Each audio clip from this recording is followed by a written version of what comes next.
السلام علیکم۔ امید کرتی ہوں آپ سب لوگ خیر خیریت سے ہوں گے۔ الحمدللہ جی، اللہ پاک کے فضل و کرم سے میں بھی بالکل ٹھیک ہوں۔ ایک خوبصورت اور نئے دن کے ساتھ آپ سب کو خوش آمدید کہتی ہوں۔ سوشل میڈیا پہ جی انفلوئنسرز کی ایک نئی اپنی ہی جنگ چھڑی ہوئی ہے۔ رجب بٹ والا معاملہ ابھی پوری طرح سے ختم نہیں ہوا کہ ایک نیا مسئلہ کریٹ ہو گیا ہے۔ سحر حیات اور اس کے ہسبینڈ نے ایک دوسرے کو ایکسپوز کرنا شروع کر دیا ہے سوشل میڈیا پہ۔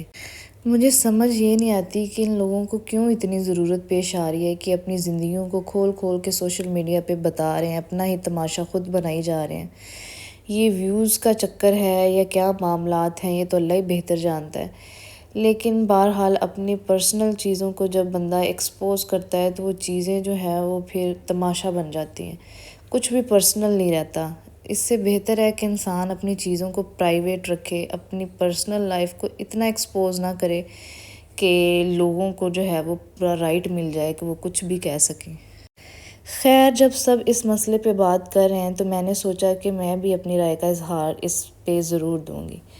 اچھا جی، میں نے دونوں شادیوں میں رجب بٹ کی شادی اور سحر حیات کی شادی، ان دونوں کی شادیاں اتنی دھوم دھام سے ہوئی تھی کہ سوشل میڈیا پہ ان لوگوں نے جو ہے وہ ایک آگ لگا دی تھی۔ ایسا لگتا تھا کہ جیسے ان کپلز نے کبھی علیحدہ نہیں ہونا، ان میں اتنا پیار، محبت اور انڈرسٹینڈنگ ہے اور اتنی پیاری جوڑیاں تھیں کہ کبھی کسی نے یہ نہیں سوچا ہوگا کہ شادی کے چند سالوں میں ان لوگوں نے جو ہے وہ ایک دوسرے سے نفرت کرنا شروع ہو جائیں گے اور یہ ختم ہو جائیں گی شادیاں، اس طریقے سے ختم ہوگی وہ بھی۔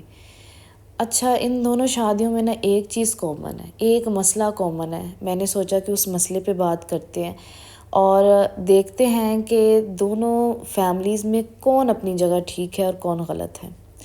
رجب بٹ والی مسئلے میں اگر میں بات کروں تو وہاں پہ بھی ایک چیز کامن تھی اور وہ تھی ایمان کی ایک ڈیمانڈ کہ وہ چاہتی تھی کہ وہ الگ گھر میں رہے، ٹھیک ہے، جس پہ رجب بٹ آمادہ نہیں ہوا اور پھر وہ تمام مسئلے مسائل چلے۔ سحر حیات نے کل اپنی تمام سٹوری ایکسپوز کی، اس میں اس نے بھی یہی بتایا کہ اس نے اپنے ہسبینڈ سمیع خان سے یہی کہا تھا کہ اسے الگ گھر میں رہنا ہے، اور جس پہ اس کا ہسبینڈ نہیں مانا اور پھر وہ الگ ہو گئے۔ اچھا جی، مجھے سمجھ یہ نہیں آتی کہ مسلمان ہونے کے باوجود ہمارا دین اتنا خوبصورت دین ہے جس میں ہر چیز کو کھول کھول کے بیان کیا گیا ہے، جو ایسا تو ہو نہیں سکتا کہ ہمیں کچھ سمجھ نہ آئے۔ بچپن سے ہی ہمیں اسلامی تعلیمات دی جاتی ہیں، ہمیں سب کچھ بتایا جاتا ہے کہ کیا صحیح ہے کیا غلط ہے، اسلام کیا کہتا ہے، اسلامی پوائنٹ آف ویو سے اس مسئلے کا کیا حل ہے۔ لیکن افسوس یہ معاشرہ اتنا ظالم ہے کہ یہ معاشرہ صحیح سبق نہیں دیتا انسان کو۔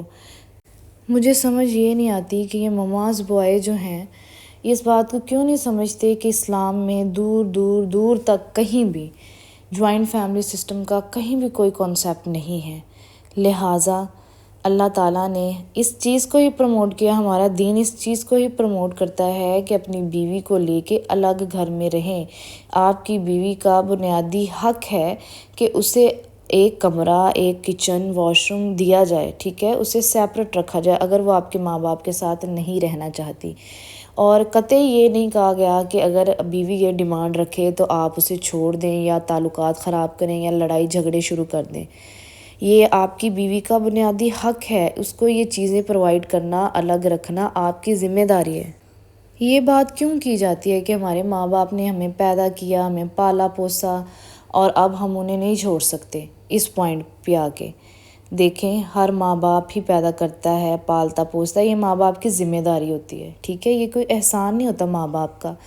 ہر بندے کے ماں باپ پالتے ہیں، پوستے ہیں، سب کچھ کرتے ہیں، لیکن اس کا مطلب یہ نہیں ہوتا کہ کسی کی بیٹی کی زندگی آپ برباد کر دیں۔ جب اسلام ہمیں یہ کہتا ہے، جب اللہ تعالیٰ ہمیں یہ احکامات دیتے ہیں تو کیوں دیتے ہیں؟ اس میں بھلائی ہے۔ اللہ تعالیٰ کے احکامات میں انسان کے لیے کوئی حکمت ہی ہوتی ہے، ٹھیک ہے۔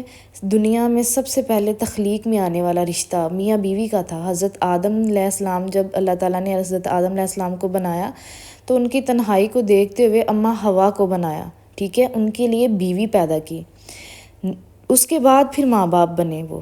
سب سے پہلے میاں بیوی کا رشتہ تخلیق میں آیا، اس کے بعد ماں باپ بنے۔ آج کل یہ کہہ دیا جاتا ہے، کمپیریزن شروع کر دیا جاتا ہے رشتوں کے اندر کہ ماں باپ زیادہ افضل ہیں، ماں باپ کے زیادہ حقوق ہیں، ماں باپ ایسے ہیں ویسے ہیں۔ ٹھیک ہے، ہر رشتے کی اپنی امپورٹنس ہے، اس میں کوئی ڈاؤٹ نہیں ہے، لیکن میاں بیوی کے رشتے کو انڈر ایسٹیمیٹ مت کریں۔ اس دنیا میں، اس کائنات میں، تخلیق میں آنے والا سب سے پہلا رشتہ ماں باپ کا رشتہ نہیں تھا، وہ میاں بیوی کا رشتہ تھا، اس کے بعد وہ ماں باپ بنے۔ خدا را ہر رشتے کی بہت اہمیت ہے، ہر رشتے کی بہت امپورٹنس ہے، کسی بھی رشتے کو انڈر ایسٹیمیٹ مت کریں۔ اپنی بیویوں کو جو ہے وہ ماں باپ کے ساتھ مت کمپیریزن کیا کریں کہ جو ہے وہ ہم ماں باپ کو نہیں چھوڑ سکتے، ہم آپ کو چھوڑ دیں گے۔ اور میں حیران ہوں ان ماں باپ کے اوپر بھی جو اپنے بیٹوں کو یہ بات نہیں سمجھاتے کہ بیٹا آپ کی آگے زندگی پڑی ہے، آپ لوگوں نے زندگیاں گزارنی ہے، آپ اپنی بیویوں کے ساتھ خوش رہیں۔ ماں باپ نے اپنی بڑھاپے کے لیے بیٹے بیٹیاں پیدا کی ہیں، ٹھیک ہے، نہ کہ بہوؤں پہ جو ہے سسرالیوں کی کوئی انویسٹمنٹ نہیں ہوتی، لیکن روب سب سے زیادہ ہوتا ہے۔ آپ 2 منٹ کے لیے وہ ماں باپ بیٹھ کے سوچیں نا کہ جو یہ سمجھتے ہیں کہ جو بہویں ہیں، جو دوسروں کی بیٹیاں ہیں، وہ آ کے ہماری ساری ذمہ داریاں اٹھا لیں، ہمارے گھر سنبھالیں، ہماری باتیں بھی سنیں، ہمارے تانے بھی جھیلیں۔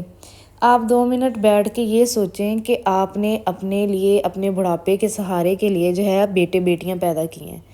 بہویں بیچاری، ان پہ کیا آپ لوگوں نے انویسٹمنٹ کیا ہے کہ سب سے زیادہ روب ان پہ ہوتا ہے آپ کا۔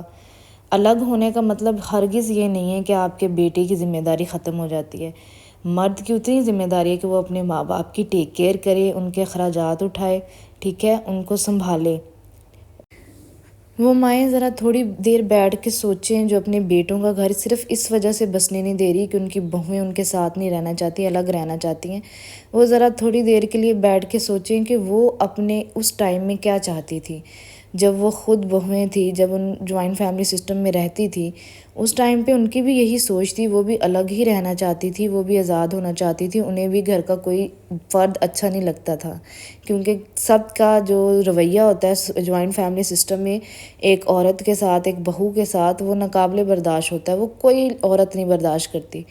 اس ٹائم پہ آپ کی بھی یہی سوچ ہوگی کہ میں الگ ہو جاؤں، آپ نے بھی اپنے لیے سٹینڈ لیا ہوگا۔ لیکن اگر آج آپ کی بہو اس ٹاپک پہ بات کریے، اس مسئلے پہ بات کریے کہ مجھے الگ ہونا ہے، اب آپ کو کیوں مسئلہ پیش آ رہا ہے؟ رجب بٹ اور سحر حیات کے ان دونوں معاملات میں بہت افسوس کی بات یہ ہے کہ صرف اس وجہ سے گھر برباد ہوئے کہ الگ نہیں ہوئے، مطلب دونوں فیملیز کے جو مرد حضرات تھے، جو شوہر حضرات تھے، رجب بٹ اور سمیع خان، ان دونوں نے کمپیریزن کیا میاں بیوی میں اور ماں باپ میں، اور فیصلہ یہ کیا کہ ماں باپ زیادہ افضل ہیں اور ہم نے نہیں الگ ہونا، لہٰذا بیویوں کو چھوڑ دے بچوں کے ساتھ۔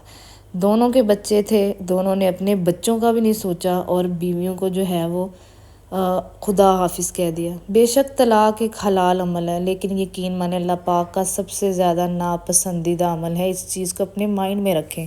رشتوں کو ختم کرنے کی بجائے اپنے مسئلے مسائل کا حل نکالنا چاہیے، ماں باپ کو عقل سے کام لینا چاہیے۔ اگر آپ کو لگتا ہے کہ آپ کے بیٹے آپ کی سنتے ہیں اور آپ کی وجہ سے گھر خراب ہو رہے ہیں، تو خدا را اپنے بیٹوں کو سمجھائیں بٹھا کے کہ بیٹا آپ نے زندگی گزارنی ہے، اپنی بیوی کے ساتھ جو ہے وہ الگ ہو جائے، اس میں کوئی حرج نہیں ہے۔ اگر آپ کا رشتہ بچتا ہے، اگر آپ کی بیوی ہمارے ساتھ نہیں خوش، تو آپ الگ ہو جائیں۔ اور بیٹے کا فرض بنتا ہے کہ وہ اپنے ماں باپ کی جو ہے وہ دیکھ بھال کرے، ان کو جو ہے وہ ہر سہولت مہیا کرے، جو جتنی اس کی پہنچ ہے، جتنی اس کی جو ہے آمدنی کے حساب سے اپنے ماں باپ کی اچھے طریقے سے ٹیک کیئر کرے۔ یورپین کنٹریز میں یقین مانیں جوائنٹ فیملی سسٹم کا کوئی کانسیپٹ نہیں ہے، وہاں پہ بیٹے کی شادی کر کے اسے الگ کر دیا جاتا ہے، اور وہ لڑکے بھی بہت جلدی اپنے پیروں پہ جو ہے وہ کھڑے ہو جاتے ہیں، اپنا کماتے ہیں، ان پہ ان کے گھر کی ذمہ داریاں ہوتی ہیں۔ ہمارے ہاں یہ سسٹم بالکل ہی ختم کر دیے گئے ہیں، بیٹوں کو اپنے ساتھ رکھا جاتا ہے۔ نکمے بیٹے اگر کچھ نہیں بھی کرتے تو وہ ماں باپ ان کی ذمہ داریاں اٹھا رہے ہوتے ہیں، یا پھر گھر میں اگر کوئی ایک بیٹا اچھا کما رہا ہے تو ماں باپ اس ڈر سے بھی اپنے کمزور بیٹوں کو الگ نہیں کرتے، جو نہیں کماتے، کہ ایک کما رہا ہے وہ سب کی ذمہ داریاں اٹھا رہا ہے۔ اس وجہ سے بہت سے گھروں میں آج بھی شادی شدہ مرد کچھ نہیں کماتے، ماں باپ جو ہیں وہ ان کی ذمہ داریاں اٹھا رہے ہوتے ہیں۔ خدا را ٹائم سے الگ کریں، اپنے بیٹوں کو اپنے پاؤں پہ کھڑا کرنے کی کوشش کریں، وہ خود کمائیں، اپنی ذمہ داریاں خود اٹھائیں۔ آپ ان کی بھلائی نہیں کر رہے، ان کی زندگیاں برباد کر رہے ہیں۔ کل کو جب آپ اس دنیا سے رخصت ہو جائیں گے تو آپ کے نکارہ بیٹے کبھی بھی اپنے پاؤں پہ کھڑے نہیں ہو سکیں گے، کبھی بھی نہیں کما سکیں گے۔ لہٰذا اس سسٹم کو ختم کریں، شروع سے ہی اپنے بیٹوں کو ان کی ذمہ داریاں دے دیں کہ وہ خود کمائیں اور خود اپنا کھائیں، ٹھیک ہے؟ ویڈیو اچھی لگے تو ویڈیو کو لائک کریں، شیئر کریں، میرے چینل کو سبسکرائب کریں اور بیل کے آئیکن کو لازمی پریس کریں تاکہ ہر آنے والی ویڈیو کا نوٹیفیکیشن جو ہے آپ تک لازمی پہنچے۔ اور آپ میری بات سے کس حد تک جو ہے وہ ایگری کرتے ہیں، مجھے کومنٹس میں اس بات کا بھی آپ نے کومنٹس میں ضرور بتانا ہے۔ اور سحر حیات اور رجب بٹ کے جو بھی معاملات ہیں ان کے حوالے سے آپ کیا سوچتے ہیں؟ کون صحیح ہے، کون غلط ہے، کیا وجہ ہے گھر ٹوٹنے کی، اور کیا یہ ساری چیزیں سوشل میڈیا پہ اس طرح سے آنی چاہیے؟ اس سے ہمارے آنے والی نسل پہ کیا اثر پڑے گا، ضرور بتائیں مجھے۔ انشاءاللہ کل نئی ویڈیو کے ساتھ حاضر ہوں گی۔ اللہ حافظ۔